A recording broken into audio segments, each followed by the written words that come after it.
Today on Collider, we will be exploring the making of the 2000 holiday classic film How the Grinch Stole Christmas, directed by Ron Howard. The film, starring the legendary Jim Carrey, was a massive hit and has since become a holiday classic, being notable for its special effects. Let's get started. Yes, this Christmas music.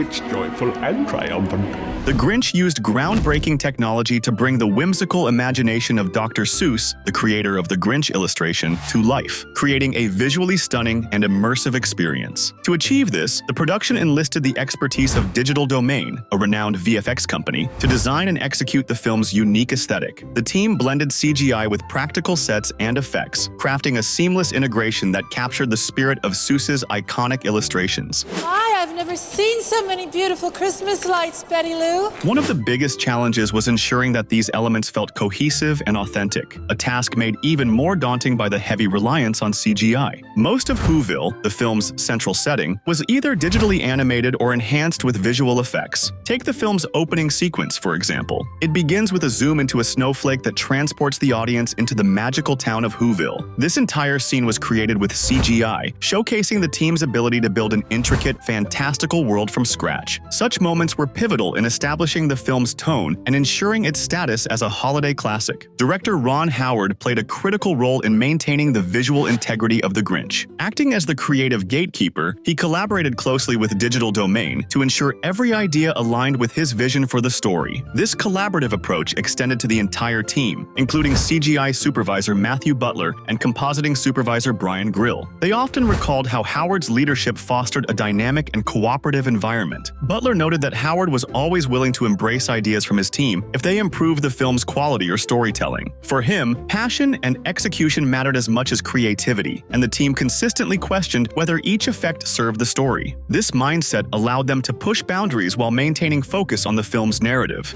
Oh no, the sleigh, the pressure, they'll be destroyed. One of the standout examples of the team's adaptability was the sleigh ride sequence, where the Grinch careens down Mount Crumpet with Cindy Lou Who, played by Taylor Momsen. Initially, this scene was filmed against a blue screen, with a second unit capturing background plates of a snowy hill in Utah to composite into the final shot. However, the Utah footage posed problems. Its natural flora didn't match the fantastical trees envisioned in Seuss's world, and the weather conditions clashed with Whoville's snowy aesthetic. Ultimately, the team decided to animate the entire sequence from scratch, including the mountain, trees, snow, sleigh, and even, in some shots, the Grinch's loyal dog, Max. That wasn't so bad, was it, Max?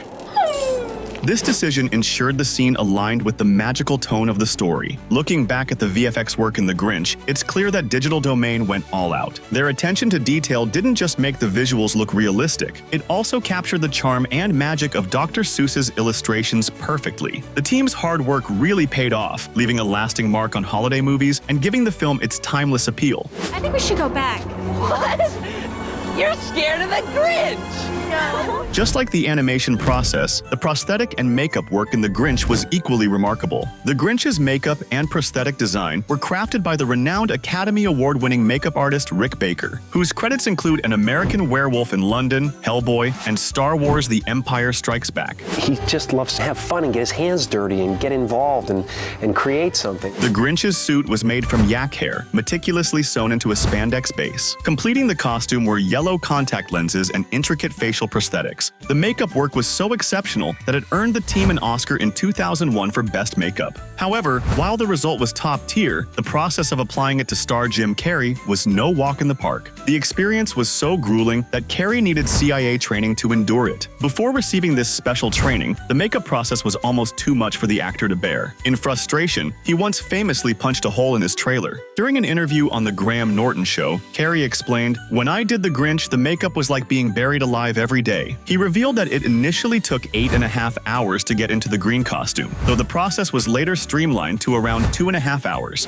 I did not train with the Navy SEALs. The film's producer, Brian Grazer, had to call a CIA contact to help Carrey cope. The agent taught Carrey distraction techniques used in survival training to withstand torture. Carrey recalled, "If you're freaking out and spiraling downward, turn the television on, change a pattern, or have someone you know come up and smack you in the head." Despite the challenges, Carrey agreed to approach the process with more calmness as filming continued, though it's easy to understand why the ordeal wasn't simple. Throughout the shooting, Carrey spent a staggering 92 days in full Grinch makeup. What's truly impressive about the makeup and prosthetics is how they didn't hinder Carrey's performance. His exaggerated expressions, lively movements, and unmistakable energy shine through, elevating the character to iconic status. On a heartfelt note, Carrey expressed that he was doing it all for the kids, which added an extra layer of warmth to his performance. The dedication, both from Carrey and the makeup team, ensured The Grinch became a beloved holiday classic. Rose, this way, Rose. What are you talking about? Over 250 hand-knitted outfits were created for the Whoville residents in The Grinch. This remarkable effort added to the film's rich, whimsical design. The outfits were crafted by the renowned sweater designer Seuss Cousins, who, with just 2 other knitters, completed the task in an astonishing 4 months. Watching the film, it's clear the effort was worth it. Cousins even made 8 custom red sweaters for Jim Carrey's Grinch. Talk about dedication to the craft.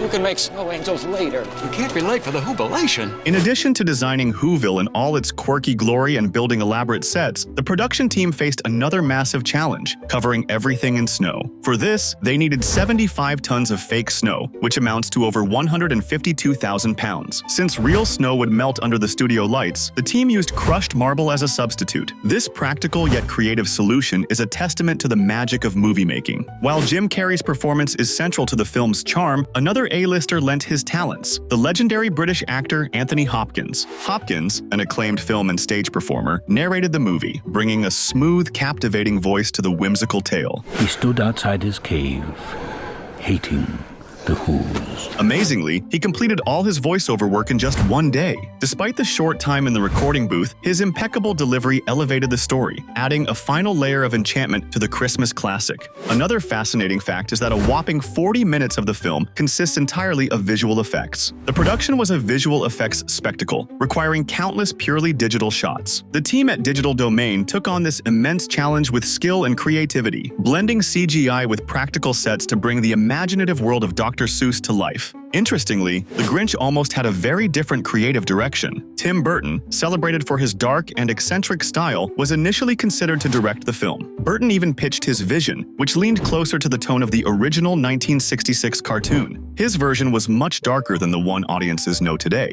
However, due to scheduling conflicts, Burton left the project and Ron Howard was brought on board. Howard's approach brought a lighter, more playful tone that emphasized both the visual wonder of Whoville and Jim Carrey's larger-than-life performance. While Burton's version would have been fascinating, Howard's rendition has become a beloved Christmas classic, capturing the hearts of generations. From the hand-knitted costumes to the crushed marble snow and the mix of practical and digital artistry, The Grinch remains a dazzling display of creativity and craftsmanship, a true holiday treasure. Cheer up, dude. It's Christmas. The effects and art in The Grinch were remarkable and played a huge part in making the movie a beloved holiday cult classic. Sure, special effects have come a long way since then, but there's no denying the work they did back then was top-notch. No one should be alone on Christmas. The creativity and effort they put into the visuals gave the film its unique charm and helped make it a timeless holiday favorite. Thanks for watching Collider, and we'll see you next time. Happy holidays!